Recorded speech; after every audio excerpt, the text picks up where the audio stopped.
Bismillah, assalamualaikum warahmatullahi wabarakatuh. Innal hamdalillah nahmaduhu wa nasta'inuhu wa nastaghfiruh wa na'udzu billahi min shururi anfusina wa min sayyiati a'malina. May yahdihillahu fala mudilla lahu wa may yudlil fala hadiya lahu.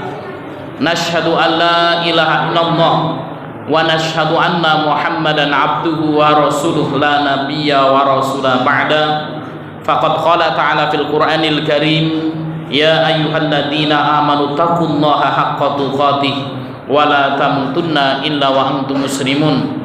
Wa qala nabiyyuna Muhammad sallallahu alaihi wasallam fil hadits asy-syarif, may yuridillahu bihi khairan yufaqihu fid din wa man salaka tariqan yaltamisu fihi ilman sahalallahu bihi tariqan ilal jannah.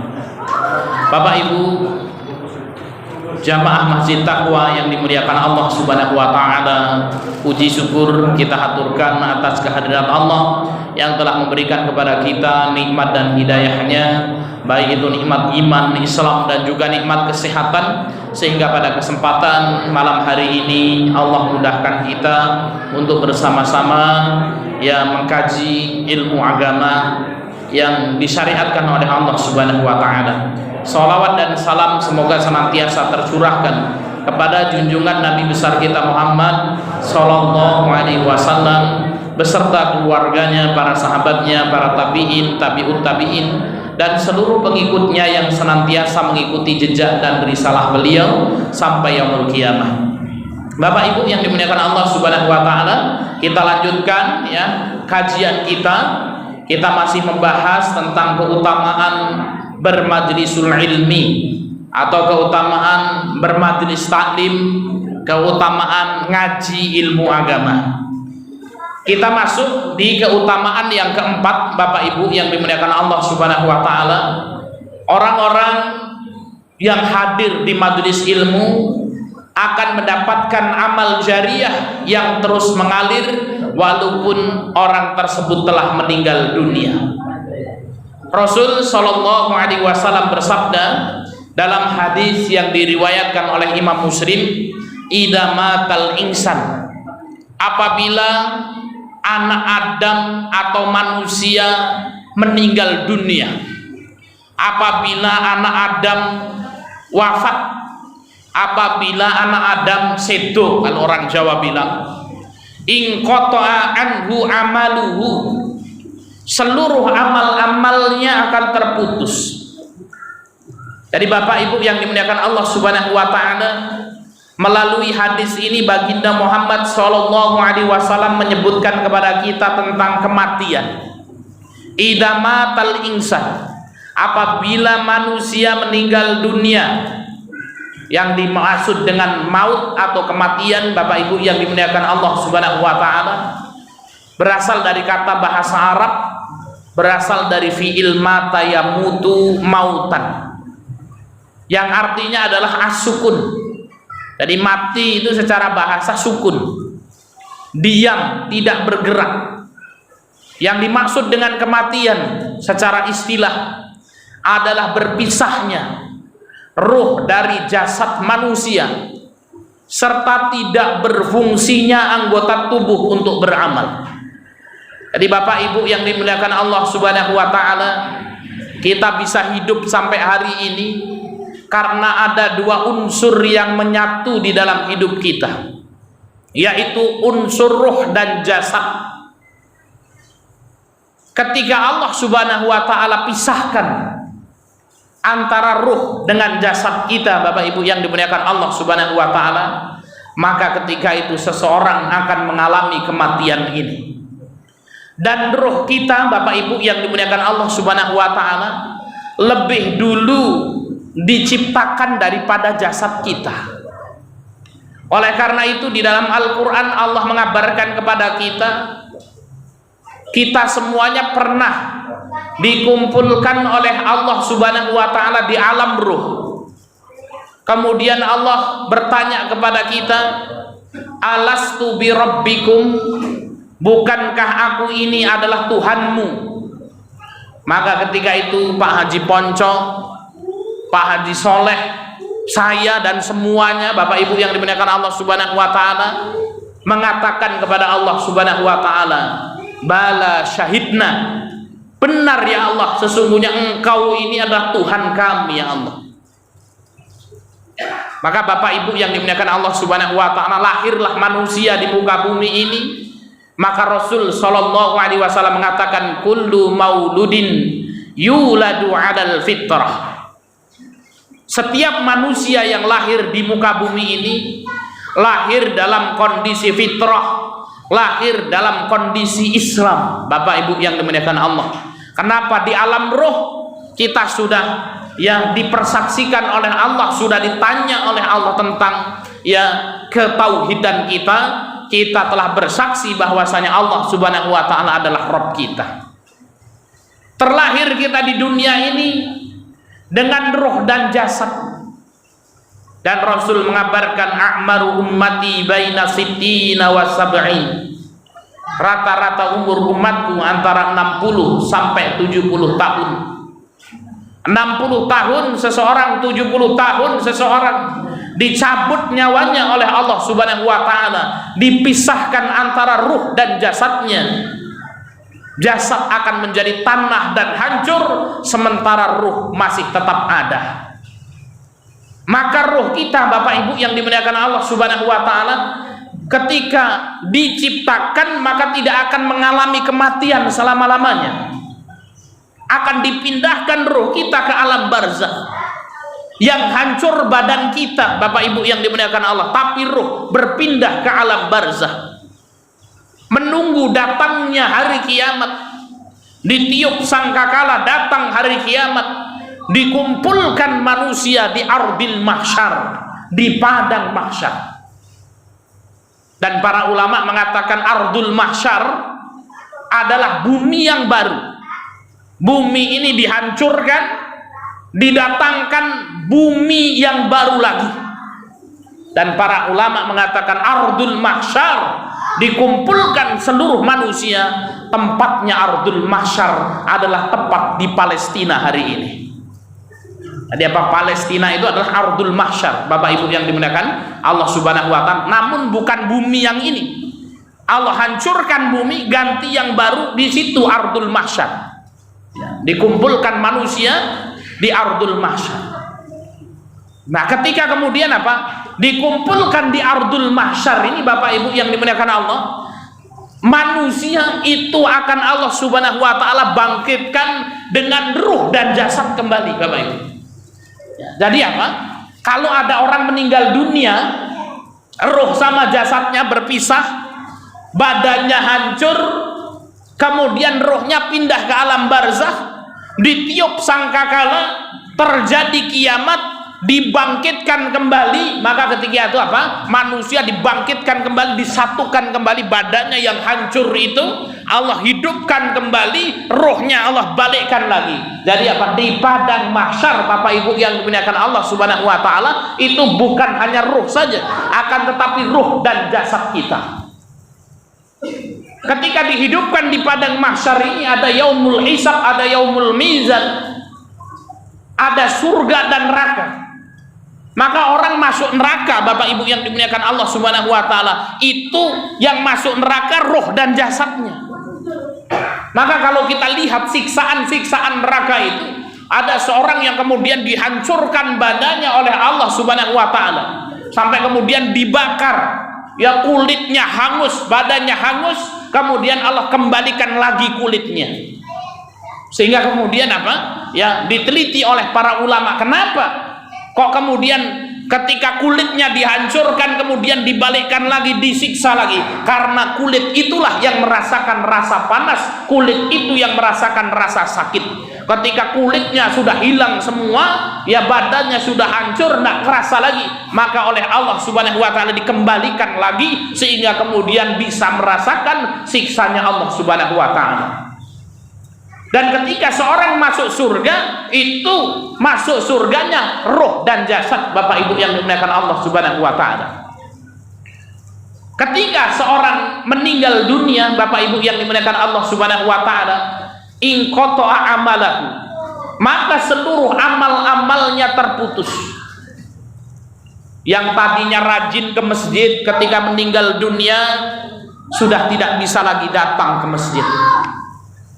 Yang dulu ketika hidup di dunia senang baca Quran, ketika meninggal dunia tidak bisa lagi membaca Al-Quran. Yang dulu ketika hidup di dunia senang bermajelis taklim, ketika meninggal dunia tidak bisa lagi bermajelis taklim. Sudah pindah ke alam barzakh. Ketika dibangkitkan bersatu lagi antara roh dan jasadnya, maka ketika itu bukan hari untuk beramal, Bapak Ibu yang dimuliakan Allah Subhanahu wa Ta'ala. Maka Imam Ali mengatakan, manusia dibagi menjadi dua. Yang pertama abna'u dunia, orang yang hanya mengejar dunia saja tanpa meyakini adanya akhirat, tanpa meyakini adanya surga dan neraka, tertipu dengan kehidupan dunia, kerja habis waktunya untuk mengejar dunia, datang sholat 5 waktu ditinggalkan sholatnya, kewajiban-kewajiban tidak dilakukan, maka ketika meninggal dunia sengsaralah orang tersebut. Yang kedua adalah abnaul akhirah, anak-anak akhirat, yang menjadikan dunia sebagai wasilah untuk beramal, untuk kehidupan setelah kematiannya. Maka dia bekerja, dijadikan kerjanya sebagai wasilah untuk ibadah. Ngaji, dijadikan ngajinya niatnya untuk ibadah. Menikah, dijadikan niat nikahnya untuk ibadah. Ngurus anak, dijadikan tujuan ngurus anaknya untuk ibadah. Inilah abnaul akhirah. Ketika kemudian seseorang ini meninggal, Bapak Ibu yang dimuliakan Allah Subhanahu wa Ta'ala, terputus amal-amalannya kecuali 3. Yang pertama shadaqatin jariyatin, yaitu sedekah jariah. Sedekah jariah, Bapak Ibu yang dimuliakan Allah, adalah harta kita yang kita sedekahkan di jalan Allah Subhanahu wa Ta'ala. Sedekah jariah adalah harta kita yang dibelikan karpet Masjid Taqwa Magelangan ini, sehingga kemudian setiap kali karpet itu digunakan untuk sholat, maka pahalanya mengalir kepada orang yang membeli karpet itu. Sedekah jariah adalah uang yang diberikan AC dan kipas angin. Ketika ada orang ngaji di masjid tersebut, maka orang tersebut mengalir pahalanya. Sedekah jariah adalah harta yang diinfakkan di jalan Allah Subhanahu wa Ta'ala. Kemudian yang kedua, au ilmu yuntafa'u bihi, ilmu yang bermanfaat. Ilmu yang bermanfaat, Bapak Ibu yang dimuliakan Allah Subhanahu wa Ta'ala, adalah ilmu-ilmu agama yang kita ajarkan kepada orang lain. Dan untuk mengajarkan agama, Bapak Ibu yang dimuliakan Allah Subhanahu wa Ta'ala, tidak harus jadi ustadz dulu, tidak harus jadi ustadzah dulu. Kita mengajarkan cucu kita yang kecil, nah kalau mau makan baca basmalah, baca bismillah. Setiap kali cucu kita membaca bismillah, maka kemudian pahalanya akan mengalir kepada kita. Ilmu yang bermanfaat, Bapak Ibu yang dimuliakan Allah Subhanahu wa Ta'ala, ketika kita membawa anak-anak kita ke masjid, kita ajarkan mereka sholat, kita ajarkan mereka membaca Al-Fatihah, maka setiap kali mereka melakukan ibadah-ibadah itu, amalnya mengalir terus kepada kita walaupun kita telah meninggal dunia. Yang ketiga, awaladin soleh yad'ulahu, atau anak soleh yang mendoakannya. Dari Bapak Ibu yang dimuliakan Allah Subhanahu wa Ta'ala, dengan kita hadir di majelis ilmu, kita ngaji, kita paham kebaikan, kita ajarkan kepada keluarga kita ajarkan kepada anak kita, walaupun kita tidak hafal dalilnya, itu menjadi ya ilmu yuntafa'u bihi, menjadi ilmu yang bermanfaat. Kalau makan itu pakai tangan kanan, ya. Kenapa agama kita memerintahkan seperti itu? Akhirnya anak kita kalau makan pakai tangan kanan, setiap kali hendak makan baca bismillah, maka setiap kali anak kita makan membaca basmalah menggunakan tangan kanan, itu kebaikannya akan mengalir kepada kita sampai kita meninggal dunia. Walaupun kita tidak tahu dalilnya, Bapak Ibu yang dimuliakan Allah Subhanahu wa Ta'ala. Kalau makan pakai tangan kanan, jangan pakai tangan kiri, ya. Pak, dalilnya mana? Bapak nggak tahu dalilnya, ibu nggak tahu dalilnya. Kata Pak Ustadz seperti itu, makan pakai tangan kanan, nggak boleh pakai tangan kiri. Nggak tahu dalilnya, Bapak Ibu yang dimuliakan Allah Subhanahu wa Ta'ala, maka itu adalah al ilmu yuntafa'u bihi. Nggak hafal kita, la ta'kulu bishimal fa inna syaitan ya'kulu bishimal, nggak hafal.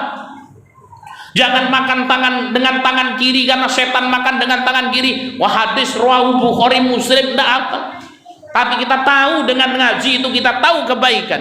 Kita ajarkan kepada anak-anak kita ajarkan kepada keluarga kita, maka itu akan menjadi kebaikan yang akan terus mengalir pahalanya sampai kita meninggal dunia. Ini faedah bermajelis ilmu yang keempat, Bapak Ibu yang dimuliakan Allah Subhanahu wa Ta'ala, akan mendapatkan amal jariah yang terus mengalir walaupun dia telah meninggal dunia. Kemudian keutamaan yang kelima, ketika kita rajin bermajelis taklim, Bapak Ibu yang dimuliakan Allah, ketika kita rajin datang ke pengajian, orang yang datang di majelis taklim akan dikehendaki oleh Allah Subhanahu wa Ta'ala dengan kebaikan. Jadi faedah yang kelima, kalau kita ngaji itu akan menjadi orang yang dikehendaki kebaikan oleh Allah Subhanahu wa Ta'ala, menjadi orang yang Allah ingin orang tersebut baik. Artinya Bapak Ibu yang dimuliakan Allah, kalau kita datang ke pengajian, kita akan menjadi orang baik. Maka Rasul Shallallahu Alaihi Wasallam bersabda, "May yuridillahu bihi khairan yufaqihu fiddin." Kata baginda Muhammad Shallallahu Alaihi Wasallam, barang siapa yang Allah Subhanahu wa Ta'ala kehendaki padanya kebaikan, yufaqihu fiddin, Allah akan pahamkan orang tersebut dengan perkara agamanya. Jadi Bapak Ibu yang dimuliakan Allah Subhanahu wa Ta'ala, kalau Allah itu senang sama seseorang, kalau Allah menghendaki orang itu baik, orang tersebut akan Allah pahamkan dengan agama. Dan perlu kita ketahui Bapak Ibu yang dimuliakan Allah Subhanahu wa Ta'ala, kita tidak akan mungkin paham agama dengan baik kecuali kalau kita mau ngaji, Bapak Ibu. Seseorang tidak akan mungkin paham agama dengan baik kalau nggak duduk di majelis-majelis ilmu, kalau nggak datang di majelis-majelis taklim, kalau nggak mau mendengarkan ya firman-firman Allah dan hadis-hadis Rasul Shallallahu Alaihi Wasallam. Oleh karena itu Bapak Ibu yang dimuliakan Allah Subhanahu wa Ta'ala, bagaimanapun kondisi kita, jangan pernah kita tinggalkan ngaji. Ngaji itu penting Bapak Ibu yang dimuliakan Allah Subhanahu wa Ta'ala. Pak Ustadz, walaupun capek kerja seharian dari pagi sampai sore, Pak Ustadz, kalau berangkat ngaji tinggal sisa-sisanya saja, Pak Ustadz. Sudah capek, makan roti surya satu, ngantuknya tiba, Pak Ustadz. Teklak tekluk, nggak apa-apa, nggak usah izin kemudian datang ngaji. Kenapa? Karena orang baik itu adalah apa? Ya dengan ngaji, Bapak Ibu yang dimuliakan Allah Subhanahu wa Ta'ala. Kenapa kok orang ngaji itu akan menjadi baik? Ya ada dua sebabnya Bapak Ibu yang dimuliakan Allah Subhanahu wa Ta'ala. Yang pertama, ya dengan ngaji kita akan mendengarkan ilmu, yang ilmu itu akan menjaga kita. Ya. Jadi kemudian Bapak Ibu yang dimuliakan Allah, sekeras apapun hati kita, kalau kemudian setiap hari kita dengarkan hadis, kita dengarkan ayat Quran, kan gitu ya, suatu hari kita ingin melakukan kemaksiatan, kita pasti akan ingat dengan ilmu-ilmu yang pernah kita dengar itu, Bapak Ibu yang dimuliakan Allah. Kemudian yang kedua, kenapa kok kemudian kita harus ngaji? Karena dengan kita ngaji, pasti kita akan bertemu dengan orang-orang soleh yang mengingatkan akhirat, Bapak Ibu. Ketika kita pulang ke rumah-rumah kita, ya, termasuk ustadz yang ngomong ini juga, Bapak Ibu, ya, karena kemudian ustadz ini, kiai-kiai ini saling mengingatkan, iling akhirat ya podo Pak Haji Soleh. Nek pas ngaji ngene iki Pak Haji Soleh, nek wis balik iki ya teman ya ngurusi rutinitas ya lali meneh kan gitu. Ya, pandangnya isuk iki wis blonjo ning pasar kae, ketemu karo terong karo apa jenengane Lombok kuwi kan gitu. Lubah kan gitu. Ya, maka kemudian apa kita berkumpul di sini Bapak Ibu yang dimuliakan Allah untuk saling mengingatkan. sehingga kemudian kita kemudian ingat akhirat lagi. Ya, masa ustadz ya arek ngomong dewi ceramah nang ngarep kaca kan ya lucu to Pak. Ya, wah iki kita akhirat ini. Lah kan ya ora apik kan itu. Karepe ana Mas Buhori ya ngomongnya temenanan kan gitu loh. Ya, dan yang disampaikan ya benar kan. Ya, maka kemudian saling mengingatkan dengan ngaji Bapak Ibu, kita akan bertemu dengan orang-orang baik, orang-orang soleh yang mengingatkan kita dengan akhirat. Kemudian yang ketiga Bapak Ibu yang dimuliakan Allah Subhanahu wa taala, kenapa kita harus ngaji? Kita ngaji, kita taklim Bapak Ibu yang dimuliakan Allah Subhanahu wa taala agar menjadi hujah kelak ketika kita berjumpa dengan Allah Subhanahu wa taala. Karena banyak sekali Bapak Ibu yang dimuliakan Allah Subhanahu wa taala dalam hidup ini ilmu-ilmu yang mungkin kita tidak ketahui. Mungkin kita melakukan sesuatu dalam hidup ini itu salah, namun kita belum tahu ilmunya. Dan Ibnu Qayyim al-Jauziyah Bapak Ibu yang dimuliakan Allah Subhanahu wa taala mengatakan, orang yang melakukan perbuatan dosa tapi tidak menuntut ilmu, nggak ngaji Bapak Ibu yang dimuliakan Allah Subhanahu wa taala, itu akan mendapatkan dua dosa.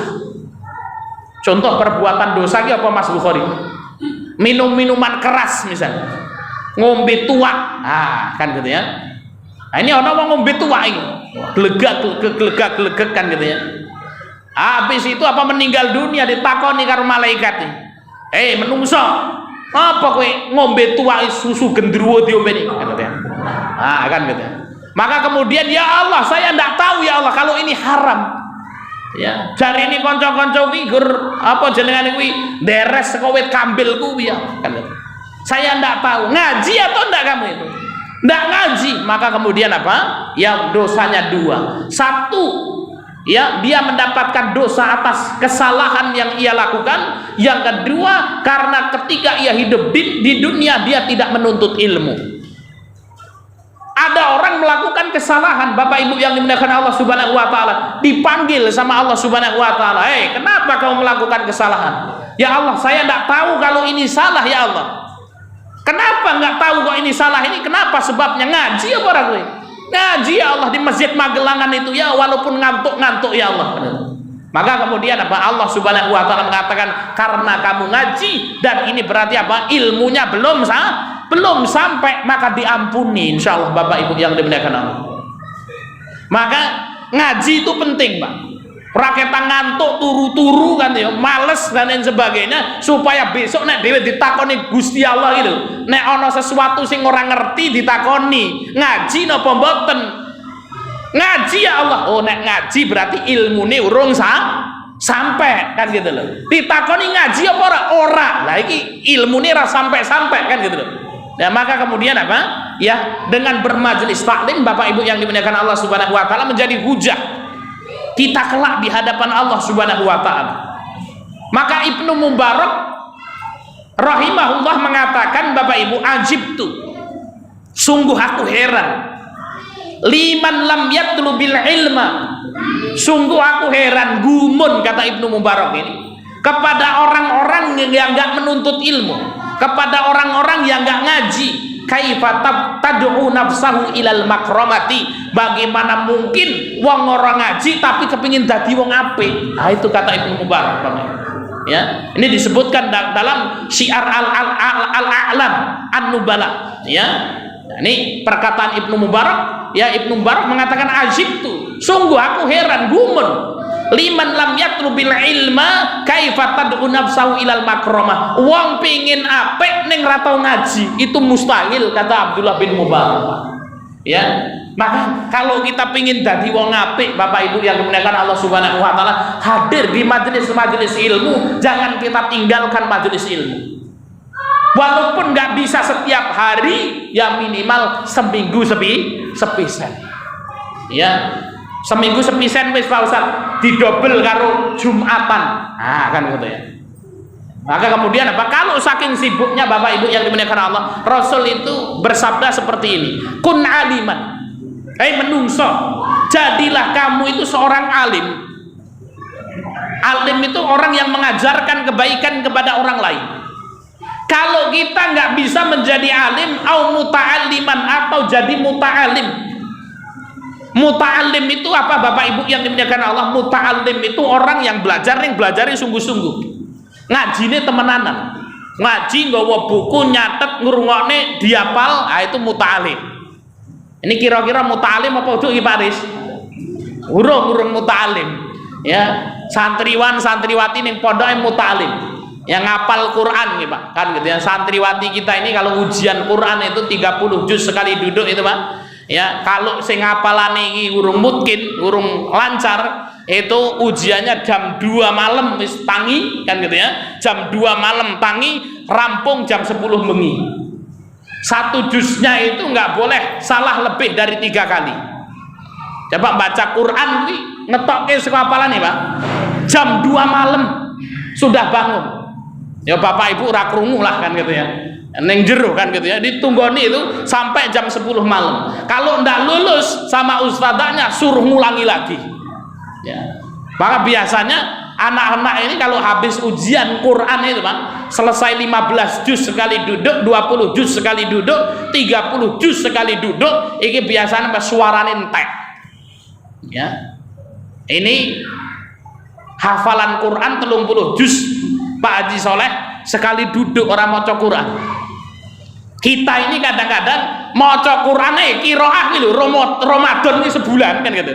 Kadang-kadang gak oleh juz 30 tok Pak Kadir. Ya gitu ya. Nah, ini maka Bapak Ibu yang dimuliakan Allah Subhanahu wa taala, ya maka kemudian Ibnu Mubarak ini mengatakan ajibtu, sungguh aku heran.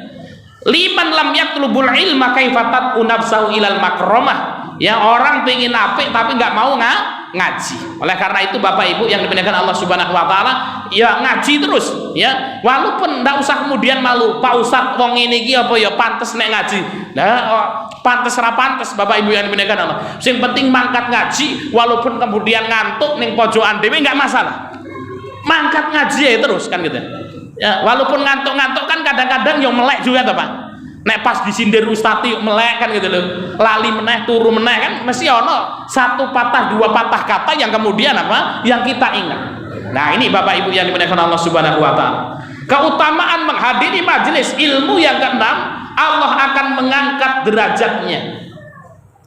Allah Subhanahu wa taala berfirman dalam surat Al-Mujadilah ayat yang ke-11, yarfa'illahu alladhina amanu minkum walladhina utul ilma darajat. Apa kata Allah Subhanahu wa taala? Yarfa'illahu alladhina amanu minkum. Allah akan angkat. Siapa yang akan Allah angkat derajatnya? Satu, orang-orang yang beriman, kemudian walladhina utul ilma darajat, orang-orang yang berilmu, orang-orang yang mengetahui ilmu agama. Jadi Bapak Ibu yang dimuliakan Allah Subhanahu wa taala, orang yang ngaji Bapak Ibu yang dimuliakan Allah, walaupun tidak hafal dalil, itu luar biasa Bapak Ibu. Maka Allah Subhanahu wa taala mengatakan dalam Al-Qur'an surat Az-Zumar ayat yang ke-9, "Qul katakanlah wahai Muhammad sallallahu alaihi wasallam, hal yastawil ladzina ya'lamun wal ladzina la ya'lamun." Katakanlah wahai Muhammad sallallahu alaihi wasallam, apakah sama antara orang yang berilmu dengan orang yang tidak berilmu? Apakah sama antara orang yang mengetahui ilmu agama dengan orang yang tidak mengetahui ilmu agama? Berbeda jawabannya Bapak Ibu yang dimuliakan Allah Subhanahu wa taala. Sesuatu itu kalau berilmu mulia Bapak Ibu. Jangankan manusia, hewan saja satu berilmu, satu tidak, yang berilmu itu akan mulia. Maka kemuliaan manusia dengan ilmu Bapak Ibu yang dimuliakan Allah. Bahkan kemuliaan makhluk hidup itu dengan ilmunya. Contoh ada 2 ekor anjing. Ini anjing ini kalau dalam ilmu fikih kan, ya kalau kemudian kejilat anjing saja najis. Satu ini anjingnya berilmu, yang kedua anjingnya tidak berilmu. Anjing yang berilmu itu contohnya anjing pelacak Bapak Ibu, yang digunakan untuk mencari pencuri, untuk mencari penjahat itu. Kenapa kemudian anjing pelacak ini memiliki ilmu yang dilatih sehingga kemudian berilmu?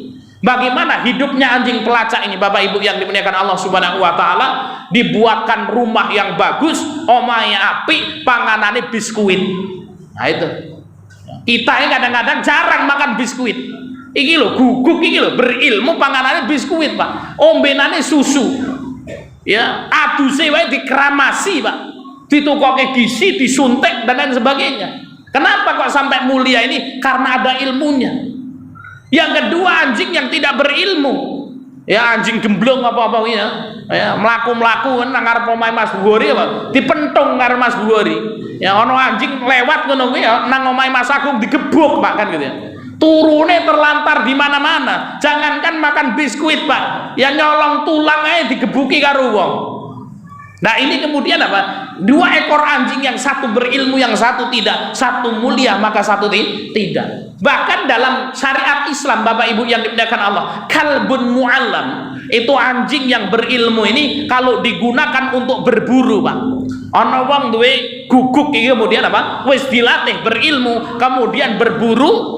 Ya ketika berburu oleh kelinci nang hutan, kemudian apa? Dicakot kelincinya, mati kelincinya, kemudian apa? Dibawa oleh anjing yang berilmu itu, maka hukum kelinci ini halal. Dan disebutkan dalam hadis ini, kalau kemudian apa? Ya anjing yang berilmu ini berburu, kemudian bawa kelinci mati, Pak. Kemudian apa? Datang kepada pemiliknya, kok di sampingnya ada kawannya anjing sing ora berilmu Pak, ora dilatih ya anjing ora berilmu, maka kemudian apa? Hukum kelinci ini hukumnya haram.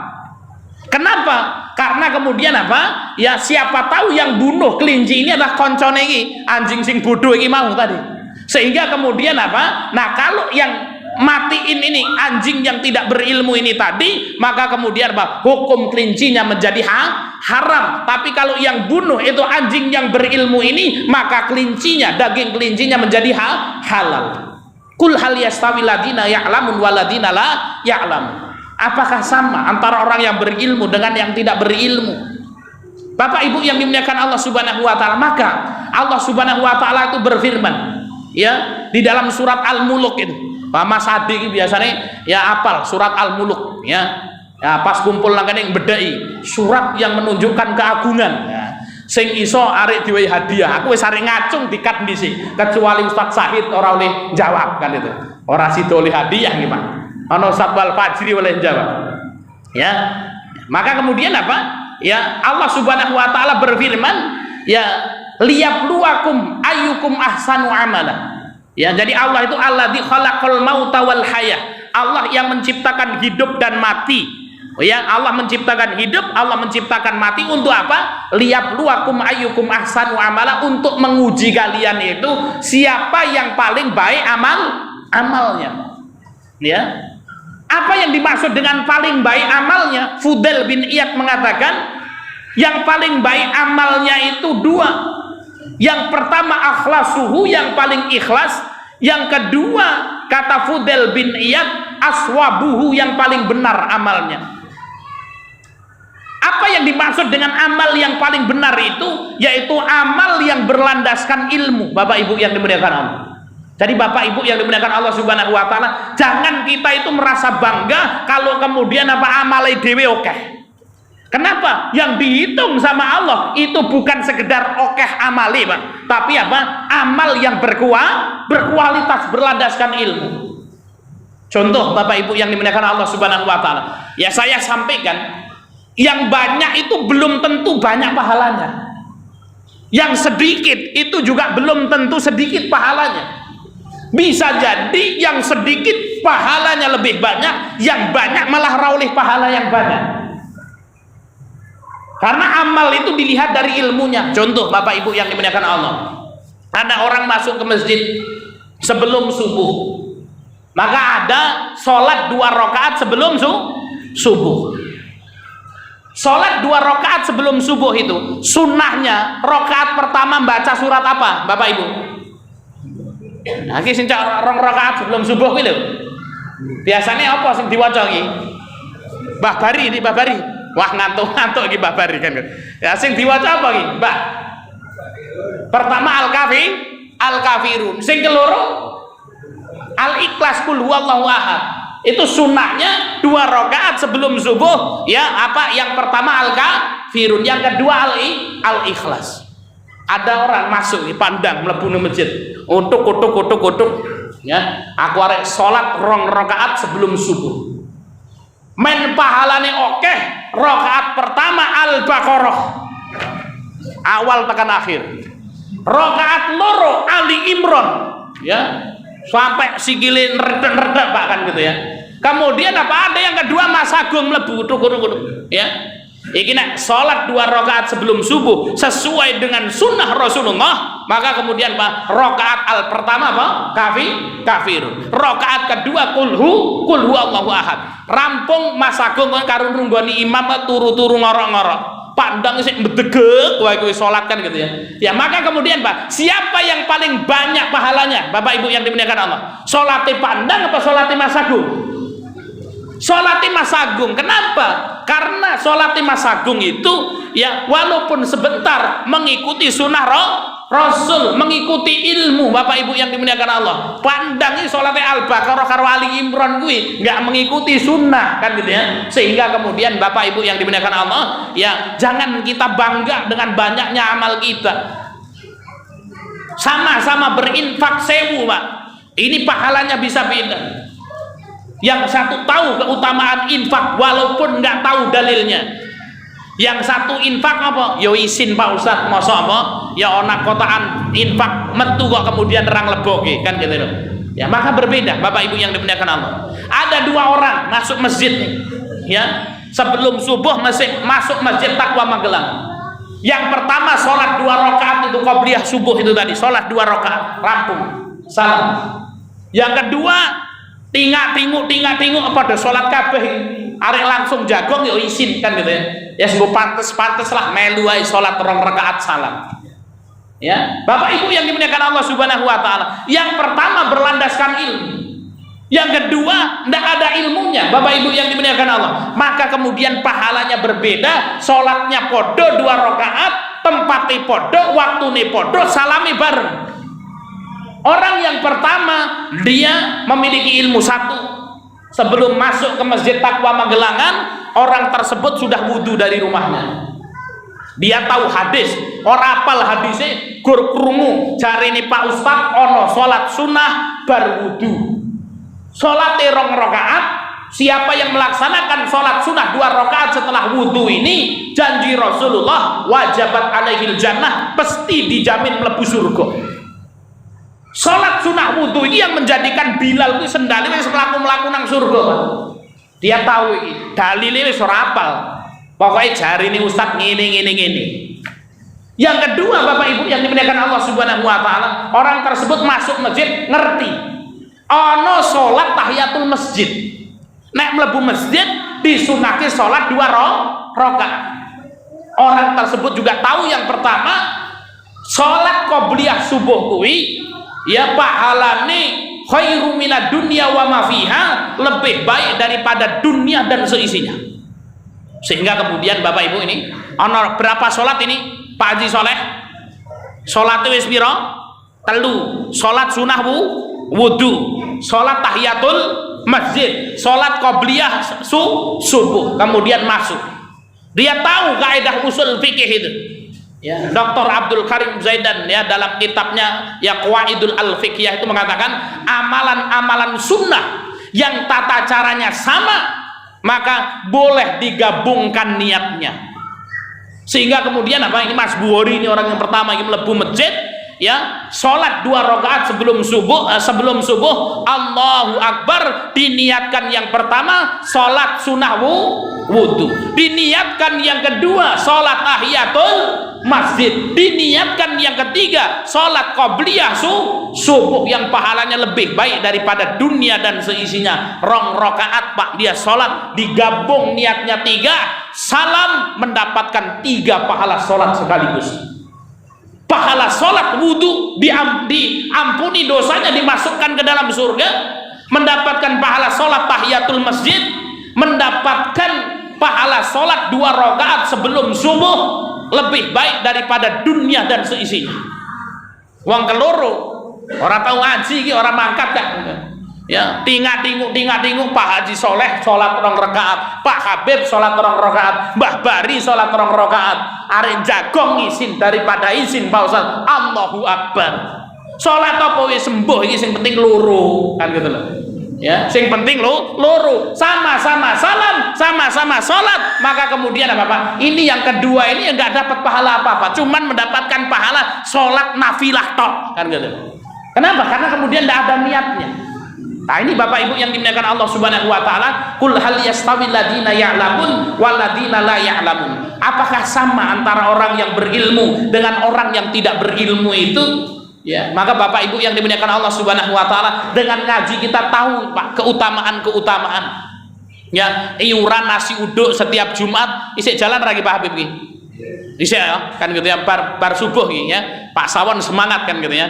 Ya masih. Ya maka kemudian Pak, ketika infak ini ya satu tahu ilmunya, satu ndak beda. Bapak Ibu yang dimuliakan Allah Subhanahu wa taala. Kemudian yang ketujuh Bapak Ibu, ketika kita hadir di majelis ilmu akan dimudahkan menuju surga. Rasul sallallahu alaihi wasallam bersabda, "Man salaka tariqan yaltamisu fihi ilman, sahallahu Allahu bihi tariqan ilal jannah." Apa kata baginda Muhammad sallallahu alaihi wasallam? Man salaka tariqan, barang siapa yang menempuh jalan untuk menuntut ilmu, barang siapa yang keluar dari rumahnya untuk menuntut ilmu, sahallahu bihi tariqan ilal jannah, maka Allah akan memudahkan orang tersebut menuju ke surganya Allah Subhanahu wa taala. Apa yang dimaksud dengan orang yang ngaji, orang yang nuntut ilmu itu kok akan dimudahkan masuk surga? Ibnu Rajab Al-Hambali mengatakan ada 4 artinya Bapak Ibu yang dimuliakan Allah. Makna yang pertama, dengan ngaji itu Allah akan mudahkan masuk surga. Ya sudah Pak, yang penting mangkat ngaji, ngantuk orang ngantuk terserah kan gitu ya. Yang penting datang ke majelis taklim, itu nanti surganya akan Allah mudahkan ketika masuk surga. Ini yang pertama. Ya, mugake semangat Pak Kadir ini. Wis apa Pak Kadir? Sak rupa-rupane mangkat ngaji ya Pak Kadir. Kenapa? Masuk surganya dimudahkan. Yang kedua, menuntut ilmu adalah sebab seseorang mendapatkan hidayah Pak. Hidayah inilah yang mengantarkan seseorang kepada surga. Nah, dengan menuntut ilmu kita dapat hidayah. Oh ngono toh. Oh ngono kuwi dadi ngono kuwi toh. Nek salat ki ya saurunge subuh 2 rakaat kuwi oh iso digabung salat apa? Wudu, salat qabliyah subuh, salat ya tahiyatul masjid, sehingga kemudian mendapatkan apa? Hidayah dari ilmu yang ia dapatkan, sehingga hidayah mengantarkan ke surga. Sudah masuk isya belum Mas? 1 menit lagi ya, kita selesaikan. Yang ketiga Bapak Ibu yang dimuliakan Allah, nanti lebih sedikit enggak apa-apa. Menuntut suatu ilmu akan mengantarkan pada ilmu lainnya, yang dengan ilmu itu akan mengantarkan kepada surga. Jadi Bapak Ibu yang dimuliakan Allah, surga ki ana jembatan nih Pak. Jembatan surga itu nah ilmunya Allah. Jadi kalau kita menuntut ilmu ini dewe saya ngebruk. Terus menuntut ilmu sampai mati, nanti ujungnya surganya Allah Subhanahu wa taala. Yang keempat Bapak Ibu yang dimuliakan Allah, yang dimaksud orang ngaji itu akan dimudahkan masuk surga. Dengan ilmu Allah akan memudahkan jalan yang nyata menuju surga, yaitu saat melewati sirat, sesuatu yang terbentang di atas neraka jahanam. Jadi apa? Kata Ibnu Rajab Al-Hambali, dengan menuntut ilmu Bapak Ibu, wong kalau dulu ketika rajin ya, ketika hidup di dunia rajin taklim, rajin ngaji. Kita lanjutkan sebentar Bapak Ibu. Rajin taklim, rajin ngaji, besok pada hari kiamat ketika melewati sirat ini Bapak Ibu, itu akan apa? Dimudahkan oleh Allah. Pak Aris ngerti-ngerti kok nang surga. Loh kapan lewat sirat ini kan gitu. Dulu ketika hidup ya rajin menuntut ilmu kan gitu ya, sehingga kemudian loh ngerti-ngerti neng di kan gitu ya. Wah Mas Buwar ini cerita piye mau Pak Aris iki meroh apa kuwi pas nang merokok kuwi kan ora meroh apa-apa kan gitu ya. Nah kenapa? Karena kemudian rajin menuntut ilmu. Nah ini sirat Bapak Ibu yang dimuliakan Allah. Jangan kita berpikir kalau sirat itu ya seperti jalan tol dari metro ke Bandar Lampung Pak. Jangan. Sirat kata Rasul ya, kalau kata wong biyen itu Pak, sirat kuwi jane mbambahe dhewe iki rambut siji dicigar dadi 7. Nah itu kan ya. Lebih tajam daripada silet ya, tapi sirat itu lebih luar biasa sekali Pak. Itu banyak durinya, disebutkan dalam hadis sirat itu adalah apa? Perjalanan kemudian apa? Nanjak itu selama 1000 tahun. landai selama 1000 tahun dan turun selama 1000 tahun. Artinya kita melewati sirat itu berapa tahun, Pak? 3000 tahun untuk kemudian apa? Sampai kepada surga itu. 3000 tahun perjalanan. Jangan kita berpikir seperti jalan tol itu, Pak. Banyak duri-durinya dalam riwayat-riwayat yang ada. Maka ada orang yang melewati sirat itu sambil kemudian seperti kilat. Ada seperti naik mobil, ada yang berlari, ada yang berjalan, ada yang merangkak, Pak. Ya, ada yang kemudian apa? Belum ngebrok sirat sudah nyegur duluan.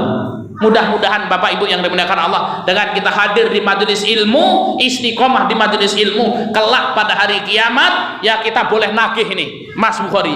Ya Allah, dulu saya hadir di majelis ilmu ya Allah, ya maka kemudian apa? Buktikan kebenaran-Mu ya Allah, mudahkan aku untuk menjalani ya, untuk apa namanya? Melewati sirat. Mudah-mudahan yang hadir di sini Bapak Ibu yang dimuliakan Allah, kelak pada hari kiamat dimudahkan melewati sirat. Amin ya rabbal alamin. Demikian Bapak Ibu yang dimuliakan Allah Subhanahu wa taala yang bisa kita sampaikan, mudah-mudahan bermanfaat.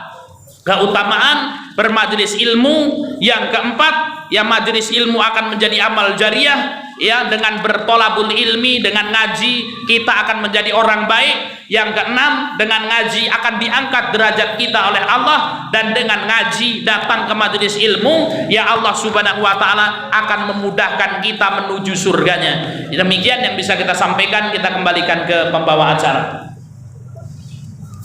Terima kasih